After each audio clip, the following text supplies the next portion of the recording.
common swing flaw that I see happen a lot this time of year is a lot of guys that are slicing the ball, meaning they're hitting these weak fly balls to their opposite field side, or they're hitting hard ground balls or more ground balls to their pull side. So I'm a big believer that we need to be able to see the results and understand what type of contact and what type of swing produces specific results. So if I'm a guy that's cutting the ball a lot to my offside at these weak flare pop-ups, or if I'm a guy that my best contact is hit hard on the ground, we have to assess where our swing's coming from, okay? So when we think about that, again, referring back to the pivot point of the hands, the barrel has to arc around the hands, all right? So if my hands are coming forward too soon, right, that puts the center of that arc too close or too inside my body, right? So from this position, as my hands start to pull down, my arc is now going to be in and then across the hitting zone. So the maximum speed that I'm creating from my barrel is really going to be right about here.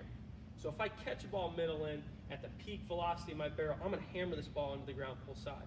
If the ball has any sort of run or cut, and my hands are cutting across the ball this way, I'm working across the ball, thus creating that weak fly ball the other way.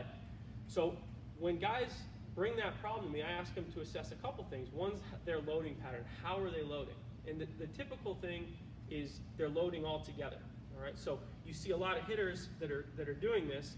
Their first move or their negative move is back all at once, right? So a lot of times they're ingrained into their head, hey, we got to get back earlier because we're out front hammering the ball on the ground. All that really does is it compounds the error.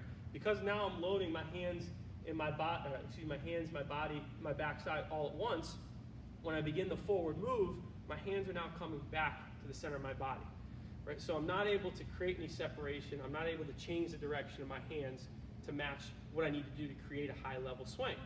So the first thing I think that I address with those guys is how they're getting to the center of their body through their gather. So how are we loading into the center of their body?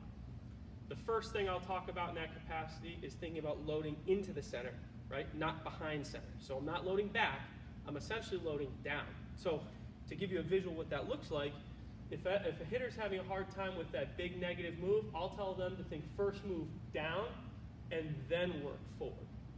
Again, that's a small tip as it means to try and get away from those cuts and hard ground balls pull side.